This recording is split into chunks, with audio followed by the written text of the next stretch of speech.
You're listening to Just My Show, your number one source for pop culture. So I think The Crew, as most people know it, really began with the series in '77. But before that, it was inspired by a book, and there were a couple TV movies with some of the same characters, not all of them, and mostly different actors. You and Fred Grandy, I believe, came in the second TV movie. Bernie Kopell. And Bernie Kopell.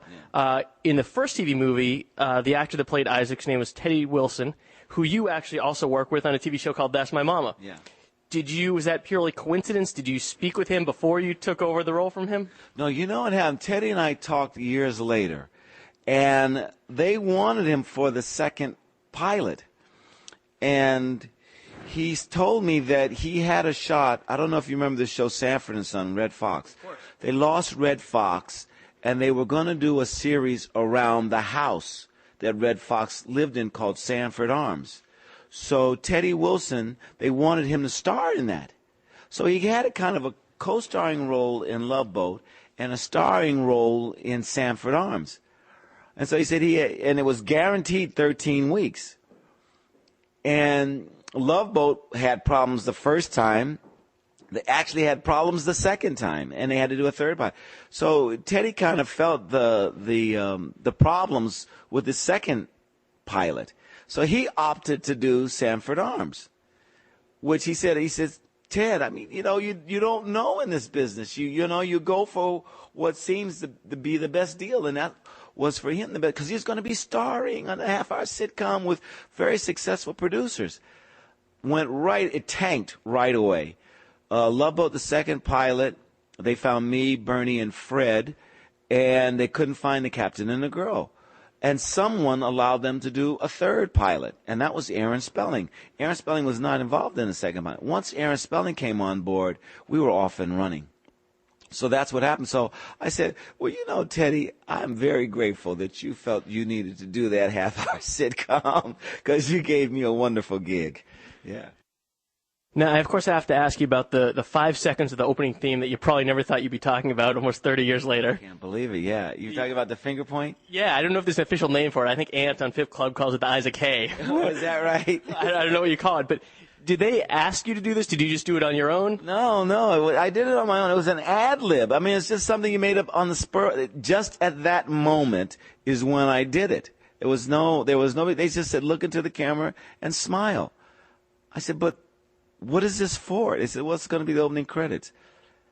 Well, you want me just to look at the camera and smile? Yeah, just look at the camera and smile.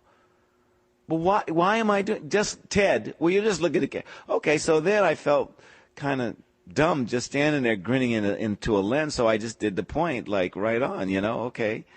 Glad you're with us here, And oddly enough, that little gesture just took off. It's amazing. And it's strange because, you could argue all day about the most famous catchphrase. I think Dynamite, Jimmy Walker's up there, and he doesn't like to say it anymore. Yeah, he doesn't. Do you? I know, Jimmy, that's funny. I have to talk to him about that. Do you ever regret doing it? When you walk down the street, you're in New York right now, how many people have asked you to do it in the last week? Well, not only that, they do it to me. I'll be across the room and somebody will see me, recognize me, and they'll do that across the room. And they all think they're the first person to do it, probably. Right, yeah. Or they did it better than the last guy, one or the other. But no, I don't have a problem with it. I mean, because it's not a negative thing. It's a positive thing. It's they're smiling when they do it. They liked you. You know what I mean? And I did Celebrity Fit Club, and the thing that Ant, the host of it, said, would you just do this for me one time? Yeah, I don't have a problem with that. No, it's fun. And it's actually interesting. In That's My Mama, in the theme, you give a thumbs up. So if that hadn't stayed on longer, you could be doing that instead of the point. Yeah, right, exactly. You never know what's going to catch on with the audience. You just don't know. I used to say to actors, you bring 3 things that are not in the script. Every script you try to find 3 things that are your own that give you a level. When I did That's My Mama, I wore some shoes called Stacey Adams shoes. I had a kind of a body language, that I did, and I let my hair grow. I would not cut my hair.